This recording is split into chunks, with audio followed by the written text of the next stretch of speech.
স্পেনে দ্রুতগতির দুটি ট্রেনের সংঘর্ষে অন্তত ২১ জনের মৃত্যু হয়েছে, আহত হয়েছে আরও ৭০ জনের বেশি। দক্ষিণ স্পেনের কর্ডোবারের কাছে এ দুর্ঘটনার পর দেশজুড়ে নেমেছে শোকের ছায়া। রবিবার সন্ধ্যায় দুর্ঘটনার কবলে পড়ে ট্রেন দুটি। দক্ষিণ স্পেনের ভয়াবহ ট্রেন দুর্ঘটনা। দুমড়ে মুচড়ে লাইনচ্যুত হয়ে পড়ে আছে কয়েকটি বগি। রবিবার সন্ধ্যায় কর্ডোবার আদামুজ এলাকায় দ্রুতগতির দুটি ট্রেনের সংঘর্ষে ঘটে হতাহতের ঘটনা। দেশটির রেল কর্তৃপক্ষ জানায়, মালাগা থেকে মাদ্রিদগামী একটি দ্রুতগতির ট্রেন লাইনচ্যুত হয়ে বিপরীত লাইনে আছড়ে পড়ে। এরপর সেটি মাদ্রিদ থেকে হুয়েলবাগামী আরেকটি ট্রেনকে ধাক্কা দেয়। মুহূর্তেই দুমড়ে মুচড়ে যায় ট্রেন দুটির কয়েকটি বগি।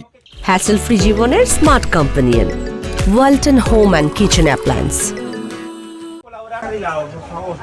প্রথম ট্রেনটি মালাগা রেল স্টেশন থেকে ৩০০ যাত্রী নিয়ে ছেড়ে আসে। ছাড়ার ১০ মিনিটের মধ্যেই দুর্ঘটনার কবলে পড়ে ট্রেনটি। মাদ্রিদ থেকে ছেড়ে আসা ট্রেনে যাত্রী ছিল ১০০ জন। দুর্ঘটনার পর মাদ্রিদ ও আন্দালুসিয়ার মধ্যে সব ধরনের রেল যোগাযোগ বন্ধ করে দেওয়া হয়। যাত্রীদের সহায়তায় বিভিন্ন স্টেশনে খোলা হয় তথ্য ও সহায়তা কেন্দ্র। দেশটির প্রধানমন্ত্রী পেদ্রো সানচেজ একে গভীর বেদনার রাত বলে আখ্যা দিয়েছেন। পরিবহন মন্ত্রী জানান, সম্প্রতি সংস্কার করা রেল লাইনে ট্রেনটি লাইনচ্যুতের ঘটনা রহস্যজনক। দুর্ঘটনার কারণ খতিয়ে দেখতে গঠন করা হয়েছে তদন্ত কমিটি। খান মোহাম্মদ মুকুল, ডিবিসি নিউজ ডেস্ক।